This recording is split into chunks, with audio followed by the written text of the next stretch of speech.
In the beginning, before Olympus crowned its king, and before mortals learned to speak the names of gods, the cosmos trembled beneath forces that refused to bow to order. A storm raged through eternity, a storm shaped not by winds or lightning, but by rebellion, fury, and ancient malice. Yet from that storm rose a single sovereign will, a will forged in thunder, sharpened by war, and destined to conquer every darkness that sought to swallow creation. This is the tale of the 5 most powerful villains ever defeated by Zeus, the unyielding lord of the sky, the breaker of primordial terrors, the one whose thunder decided the fate of gods and monsters alike. Prepare yourself, for these battles shook the bones of the universe itself. Number 5. Typhon's children, the first legions of chaos. Before Zeus faced the greatest monster in existence, he confronted the nightmare brood Typhon unleashed upon the world. Hydra, whose heads regenerated with terrifying speed, growing stronger with every cut. Chimera, a blazing fusion of lion, serpent, and goat, whose firestorms devoured entire battalions.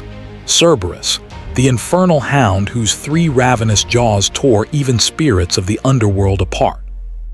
These creatures were not simply monsters.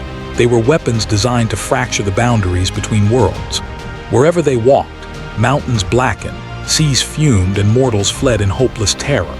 Zeus did not challenge them for glory or dominion. He challenged them because their very existence threatened to unravel the delicate harmony he had carved from the ashes of Titan rule. His thunderbolts tore through night skies like cracks of judgment. Hydra's snarls dissolved under white fire. Chimera's flames were silenced by storms summoned from the very crown of the heavens. Cerberus fell beneath a roar of thunder that reshaped the gates of the underworld. By destroying Typhon's lineage of destruction, Zeus issued his first cosmic proclamation.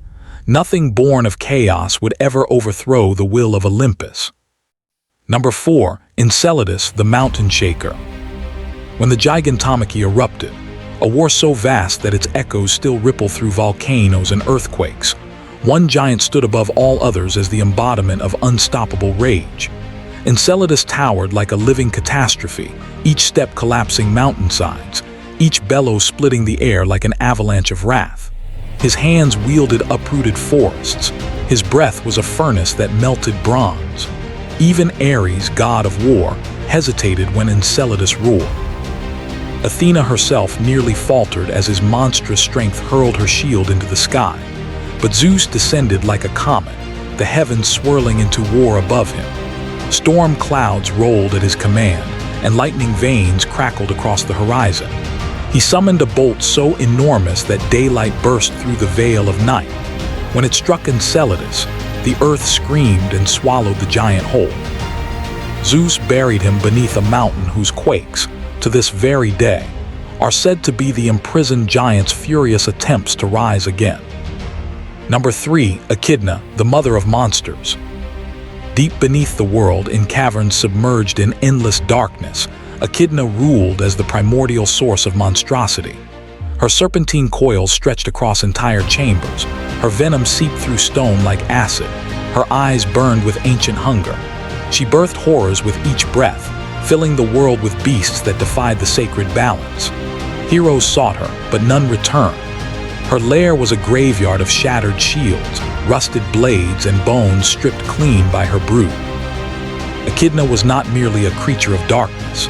She was a rival to creation itself, a mother whose children were shaped from every forgotten nightmare. Zeus knew the world could not flourish while she drew breath, and so he descended into her abyss, the glow of his lightning illuminating horrors never meant for mortal eyes.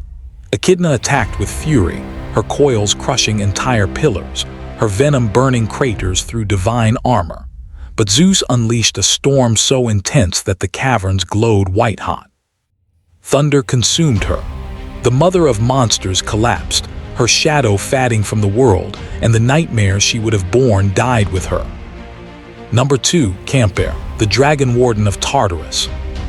In the heart of the underworld, where the air trembles with ancient curses and the walls drip with eternal flame, Zeus encountered one of his most terrifying foes, Camper. Born from the darkest threads of chaos, Camper was a towering chimera of nightmares. Dragon scales fused with the torsos of screaming creatures, scorpion tails coiled like living blades, serpents slithering from her hair, and wings that spread shadows across the deepest pits of Tartarus. Her very presence warped the air. She was the sentinel forged to ensure the Cyclops and Hundred-Handers, the key to Zeus's victory, remained imprisoned forever. When Zeus descended to free them, Camper rose like a living apocalypse. Her shriek fractured the underworld's pillars, her blades carved through divine shields, her fire seared the air into molten glass.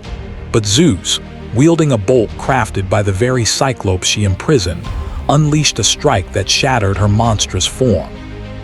Camper collapsed like a collapsing constellation, and the prison of ancient allies crumbled into freedom. With her fall, the fate of the Titan War shifted forever. Number 1, Typhon, the god-killer, the nemesis of Olympus. And then came Typhon, the greatest terror to ever haunt existence, the last and most dreadful creation of primordial fury. His 100 heads spat storms of fire, his wings eclipsed the sun, his voice split mountains into dust. Even the gods fled in terror, oceans thrashed, the sky convulsed, the earth ruptured beneath his colossal steps. Zeus alone stood his ground. Their battle tore through the world like the birth of a new universe. Thunder and fire clashed in a storm that nearly shattered the fabric of creation. Typhon seized Zeus, ripping the sinews from his divine hands, nearly ending his rule forever. But the king of the gods rose again, gathering strength from every storm ever birthed, every cloud ever formed, every spark ever ignited in the cosmos. He summoned a final bolt, vast, eternal, forged from the heart of the heavens, and hurled it with fury that lit the edges of existence. Typhon fell, screaming, into the abyss of Tartarus, where Zeus bound him beneath a prison of molten earth and cosmic fire. His defeat marked the moment Olympus ascended from victory to legend. In the end, these villains were more than foes. They were cosmic upheavals that sought to devour order itself. But Zeus, with thunder as his voice and the sky as his throne, crushed each rebellion with divine finality.